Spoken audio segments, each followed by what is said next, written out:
बहनों और भाइयों, परसों के दिन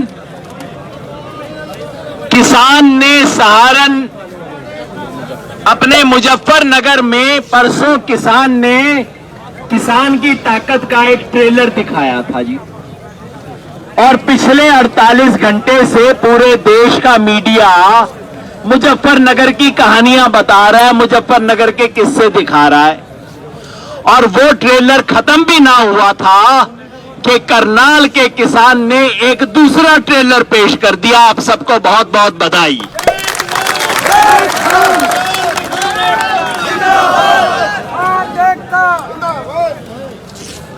आज का वाकया देख के मुझे महाभारत की एक कहानी याद आई। महाभारत के युद्ध की ना, नाम को युद्ध करण ना आ रहे हैं भाई यहां पे। महाभारत की कहानी है, पांडव और कौरव में बातचीत आखिर में चल रही थी कि लड़ाई को कैसे खत्म किया जाए। और आखिर में पांडव की तरफ से क्या कहा था, याद है आपको? आखिर में उन्होंने कहा था पांडवों की तरफ से कौरवों को कि चलो तुम सारा राजपाट अपने पास रख लो, बस 5 गांव हमारे को दे दो, है ना? कहा था सारा राजपाट तुम्हारा, बस 5 गांव हमें दे दो, इतने में हम राजी कर लेंगे, हम युद्ध करना नहीं चाहते। आज यहां करनाल मिनी सेक्रेटेरिएट में यही घटना दोपहर को हुई। दोपहर को हम आए, 15 साथी आए, आपने हमें ड्यूटी दी थी, 15 साथी यहां पे आए, सरकार से बात की। हमने कहा भाई वो जो एसडीएम ने जो बोला वो तो बहुत गलत बोला। शुरू में तो हमारे अफसर, मैं जानता हूं वो सब अफसर यहां पे हैं, इसलिए उनके मुंह के सामने बोल रहा हूं, झूठ बोल रहा हूं तो भाई बता दियो। शुरू में सब मुंह ढिलाए, हां जी शब्द तो गलत बोल दिए, लेकिन मैंने कहा भाई लेकिन इसमें क्या? वो आदमी वीडियो पे बोल रहा है सर फोड़ दो। एक बार नहीं, चलो एक बार किसी से गलती में हो जाता है, जबान फिसल जाती है किसी भी इंसान की। एक बार नहीं, 3 बार बोल रहा है, साथ में बोल रहा है बोलो समझ आया? Yes sir. कोई दिक्कत तो नहीं है? No sir. अरे सारी दुनिया ने देखा वो तमाशा। हमने कहा करने वालों को जो वर्दी पहन रहे हैं इन्हें कितना बुरा लगा होगा। मेरे को तो बहुत बुरा महसूस होता है, सारे पुलिस वाले खड़े हैं, ऐसी बात पे यस सर नो सर बोलते हुए एक पुलिस वाले को कितनी शर्म आ रही होगी। मैं महसूस कर सकता हूं आपका दर्द भी, आपकी तकलीफ भी मैं समझता हूं। और मैं तो हमेशा कहता हूं,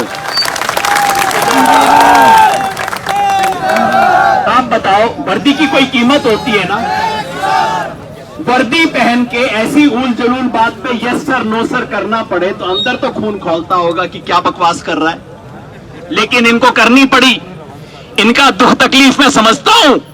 और वैसे भी ये वर्दी वाले वर्दी जरूर पहने हुए हैं तो किसान के बच्चे तो हमारे ही बच्चे हैं, तो इसलिए इनका दुख तकलीफ भी हम समझते हैं। और वो समझते हुए आज दोपहर को हमने कहा कि अफसर पे कार्रवाई होनी चाहिए, अफसर पे पर्चा होना चाहिए। हमने कहा भाई अगर मैं बोलूं कि भाई साहब का सर फोड़ दो तो पुलिस मेरे पे पर्चा दर्ज नहीं करेगी, होगा ना? मैंने कहा भाई अगर मेरे पे दर्ज होगा तो उस पे भी तो दर्ज होना चाहिए। वो कहते जी अभी तो पक्का पता नहीं है। मैंने कहा कोई बात नहीं, जैसे मैं जाके कोर्ट में मुकदमा लड़ूंगा वो भी जाके लड़ लेगा। अगर वो बेगुनाह है तो ठीक साबित हो जाएगा, छोड़ देंगे उसका कोर्ट। ना जी ऐसे थोड़ी हो सकता है। ये सारी बात चलती रही और बार बार हमने डीसी और एसपी जी को कहा कि आप चंडीगढ़ से हुक्म ले लो, आपको चंडीगढ़ से हुक्म लेना पड़ेगा, हमें पता है, ले लो भाई चंडीगढ़ से हुक्म। सच बात यह है कसूर इनका भी नहीं है, ऊपर चंडीगढ़ से हुक्म ना आया। आखिर बार जो 5 गांव वाली बात है ना, मैं बता रहा हूं आपको, राजेवाल जी यहां बैठे हैं, हमारे सबसे सीनियर आगू। उन्होंने कहा चलो सारी बात को छोड़ो, पर्चे की बात को भी छोड़ो, मुकदमे की बात को भी छोड़ो, आप बार बार कह रहे हो अफसर की इंक्वायरी करवानी है, इंक्वायरी से पहले सस्पेंड तो कर दो। अब इतने वर्दी वाले लोग बैठे हैं, खड़े हैं यहां पे, कोई गलती आपसे हो जाए, कोई भ्रष्टाचार का आरोप लग जाए, 1-2 लाख रुपए के गबन का आरोप किसी पे लग जाए तो सरकार क्या कहती है? इसकी इंक्वायरी होगी, लेकिन इंक्वायरी से पहले सस्पेंड किया जाता है ना जी? हमेशा सबके साथ होता है। तो राज्यपाल जी ने कहा जी गल मुकाओ, आप ऐसा करो इंक्वायरी कर लो लेकिन सस्पेंड कर दो। बस इतने में हम बात खत्म करने को तैयार है। राज्यपाल जी ने कह दिया, हमने कहा परिवार का मुखिया कह रहा है तो चलो, मुखिया की बात में सबकी बात है। हमने कह दिया इतने में हम बात को खत्म करने को तैयार हैं। भाई गुरनाम सिंह ने कहा हम यहां पे बात बढ़ाने नहीं आए हैं, बात खत्म करने आए हैं। तो ये 5 गांव वाला मामला था, हमारी तरफ से राज्यपाल जी ने कह दिया बस सस्पेंड कर दो अफसर को, बाकी जो आपकी इंक्वायरी होगी देखी जाएगी, हम उसको देख लेंगे बाद में, जो होगा फैसला हम स्वीकार कर लेंगे। लेकिन चंडीगढ़ से हुक्म आया नहीं, सस्पेंड भी नहीं करेंगे। ये बात कर दी ना वही कौरवों पांडवों वाली बात। हाँ जी, हाँ, तो इन्होंने कर दी फिर वो बात, कहा कि ना सस्पेंशन तो नहीं होगा जी, कुछ भी हो जाए। वो तो जी सस्पेंड कैसे कर दें। हमारे डीसी साहब ने कहा, समझदार आदमी है, बोले जी कि कोई देखो सस्पेंड करने से पहले कोई तो प्रूफ होना चाहिए। मैंने कहा डीसी साहब सारी दुनिया ने प्रूफ देख लिया, सारी दुनिया थू थू कर रही है, आपको प्रूफ पता नहीं लगा अब तक, सस्पेंड करो। सरकार ने सस्पेंड करने से भी ना कर दी। फैसला इनका नहीं है, इनके बस में नहीं है, फैसले सारे चंडीगढ़ से आते हैं। क्यों ना कर दी?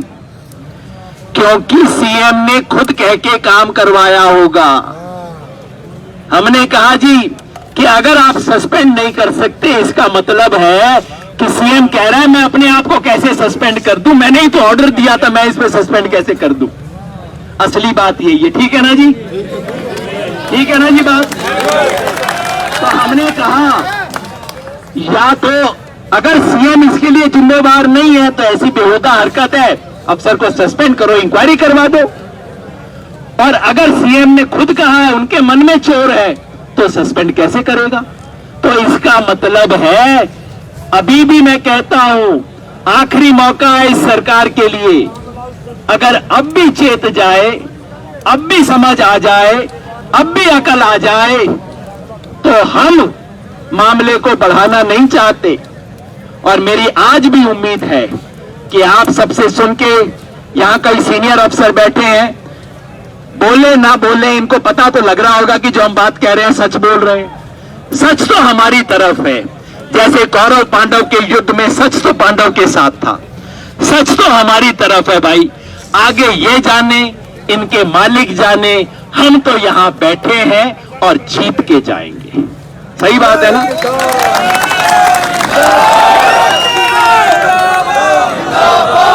एक आखिरी बात जो मेरे सारे साथियों ने कही फिर दोहरा दूं, जीत का मतलब शांति से जीत के जाएंगे। कोई ऊट पटांग हरकत नहीं, कोई हिंसा नहीं। अगर कोई हिंसा होती है तो मोदी जीतेगा, शांति रहती है तो किसान जीतेगा। हमें जीतना है, शांति से लड़ेंगे।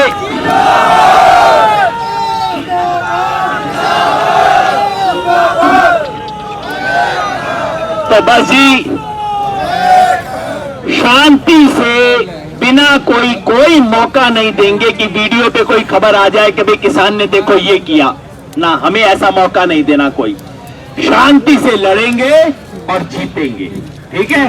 तो सब बोलना, जीतने वाले लोग सब बोलना, लड़ेंगे जीतेंगे, लड़ेंगे जीतेंगे, लड़ेंगे जीतेंगे, लड़ेंगे जीतेंगे। बहुत बहुत शुक्रिया।